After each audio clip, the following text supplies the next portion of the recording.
सत्ता की स्टीयरिंग को अब राजनीतिक खबरों की तरफ मोड़ते हैं, जिसमें चुनावी राज्य हरियाणा और जम्मू कश्मीर के अलावा दिल्ली में भी काफी एक्शन है।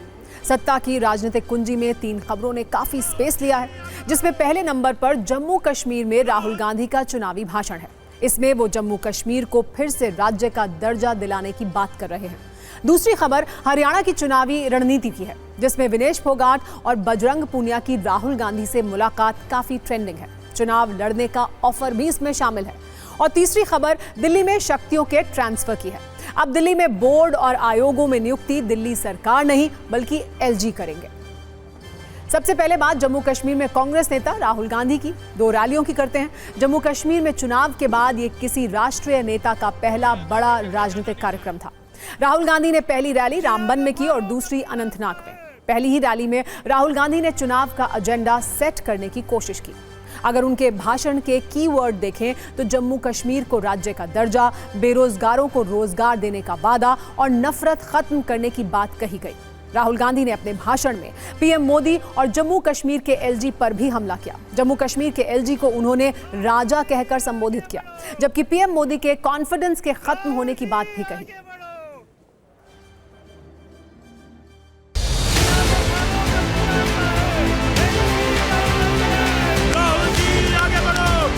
पहली बार हिंदुस्तान के किसी स्टेट को रद्द करके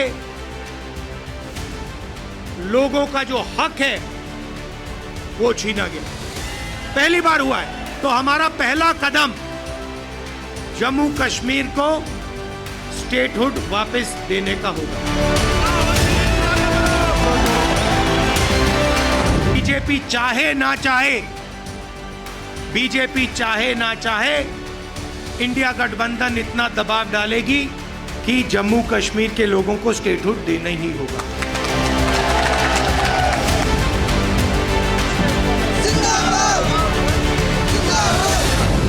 1947 में हमने राजाओं को हटाकर लोकतांत्रिक सरकार बनाई। हमने देश को कॉन्स्टिट्यूशन दिया। आज जम्मू कश्मीर में राजा बैठा हुआ है, उसका नाम एलजी है मगर वो है राजा।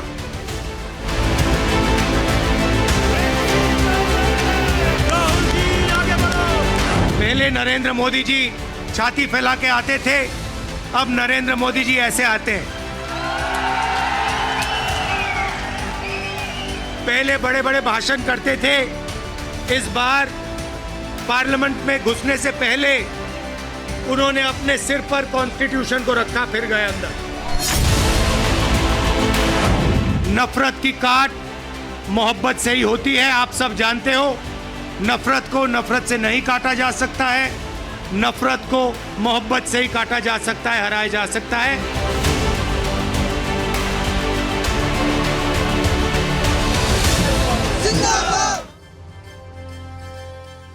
वैसे तो जम्मू कश्मीर में कांग्रेस और नेशनल कॉन्फ्रेंस मिलकर चुनाव लड़ रहे हैं, लेकिन राहुल गांधी ने जिस रामबन में आज पहली रैली की, वहां दोनों पार्टियों के बीच दोस्ती भी है, संघर्ष भी है। यानी दोनों पार्टियां चुनाव लड़ रही हैं। यहां दोस्ताना संघर्ष वाली सीट पर राहुल गांधी के प्रचार के बाद फारूक अब्दुल्ला ने आज उनसे मिलने के बाद एक बात कही और दावा किया कि कांग्रेस से दोस्ती मजबूरी नहीं बल्कि जरूरी है।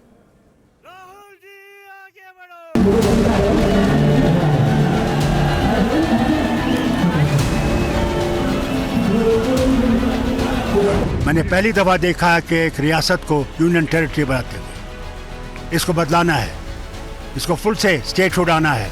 लेकिन कहते हैं ये अलायंस एलसी की मजबूरी है। मजबूरी नहीं है, जरूरत है।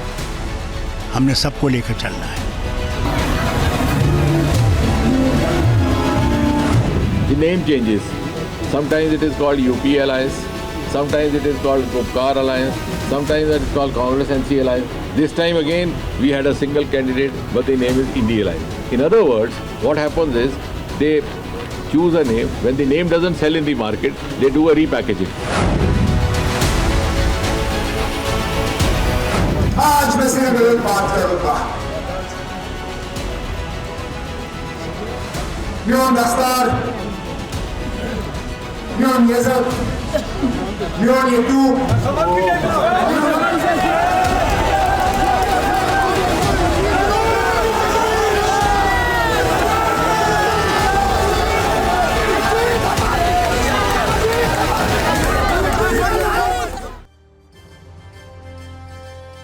जम्मू कश्मीर के नक्शे से थोड़ा नीचे हरियाणा पर आते हैं, जहां कांग्रेस अपने उम्मीदवारों के नाम और गठबंधन को अंतिम रूप देने में लगी है। उससे पहले आज राहुल गांधी, रेसलर विनेश फोगाट और बजरंग पूनिया की एक साथ तस्वीर काफी ट्रेंड कर रही है। दिल्ली में राहुल गांधी के घर पर विनेश फोगाट और बजरंग पूनिया ने उनसे मुलाकात की। बजरंग और विनेश के चुनाव लड़ने के कयासों के बीच ये मुलाकात काफी अहम कही जा सकती है। राहुल गांधी से मिलने के बाद बजरंग और विनेश कांग्रेस महासचिव केसी वेणुगोपाल से भी मिले। हालांकि दोनों के चुनाव लड़ने पर अभी आधिकारिक रूप से कुछ भी नहीं कहा गया है, लेकिन सूत्रों के मुताबिक बजरंग पूनिया को कांग्रेस की तरफ से बहादुरगढ़ या भिवानी से चुनाव लड़ने का ऑप्शन दिया गया है। ये दोनों ही सीटें जाट बाहुल सीटें हैं, जबकि बजरंग पूनिया ने झज्जर के बादली और सोनीपत से चुनाव लड़ने के संकेत दिए हैं। लेकिन दोनों ही सीटों पर कांग्रेस के मजबूत चेहरे इस वक्त सिटिंग विधायक हैं। कांग्रेस बादली से सिटिंग विधायक कुलदीप वत्स का टिकट नहीं काटना चाहती, क्योंकि वो हरियाणा के बड़े ब्राह्मण चेहरों में से एक है। वहीं सोनीपत से मौजूदा कांग्रेस विधायक सुरेंद्र पवार ईडी केस में जेल में बंद हैं और कांग्रेस वहां से उनको या उनके परिवार से ही किसी को टिकट देना चाहती है। अभी बजरंग पूनिया की ओर से कहीं से भी चुनाव लड़ने का फाइनल कंफर्मेशन नहीं दिया गया है, जबकि सूत्रों के मुताबिक विनेश फोगाट को कांग्रेस ने हरियाणा की 3 विधानसभा सीटों में कहीं से भी चुनाव लड़ने का ऑफर दिया है। चरखी दादरी, बाटना और जुलाना। चरखी दादरी विनेश का गृह जिला है।